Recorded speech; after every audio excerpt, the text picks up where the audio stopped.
ভারতের ইতিহাসে চাণক্য এক বিখ্যাত ব্যক্তিত্ব। তিনি ছিলেন প্রতিভাশালী মানুষ।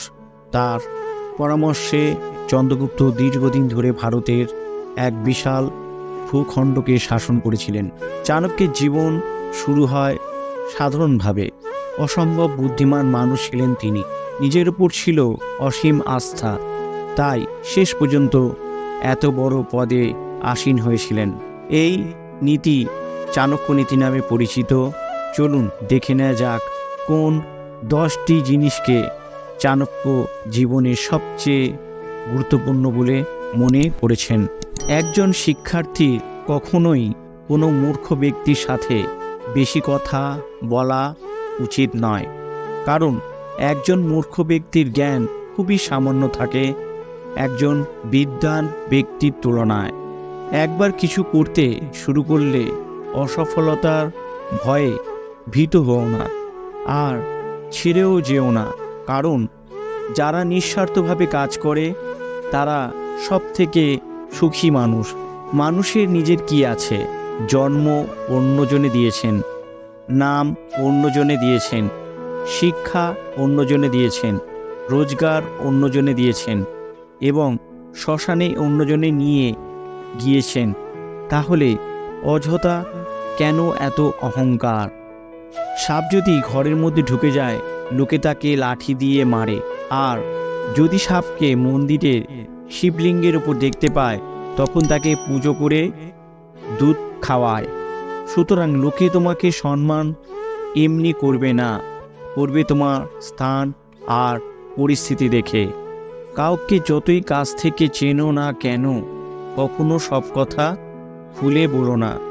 মনে রেখো, এই জগতে বিশ্বাসের দাম কেউ রাখে না। কোনো কাজ শুরু করার আগে নিজেকে 3টি প্রশ্ন জিজ্ঞাসা করুন।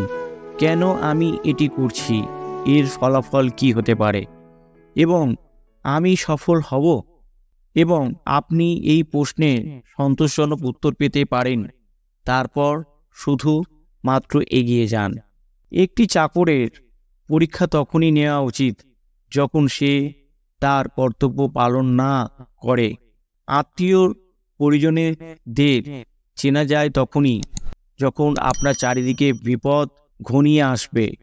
একজন বন্ধুকে চিনতে পারবেন সেদিনকে যে দিন আপনি বিপদ পরিস্থিতির সম্মুখীন হবেন। আর যখন আপনার সময় ভালো যাবে না, তখন আপনি আপনার নিজ স্ত্রীকে চিনতে পারবেন। আপনাকে যদি কোনো অসৎ ব্যক্তির এবং সাপের মধ্যে একটি বেছে নিতে বলা হয়, তবে সাপটিকে বেছে নিন, কারণ সাপটি আপনাকে কেবল আত্মরক্ষার্থে দংশন করবে, কিন্তু দুষ্টু ব্যক্তি যে কোনো কারণে, যে কোনো সময় বা সর্বদা দংশন করবে।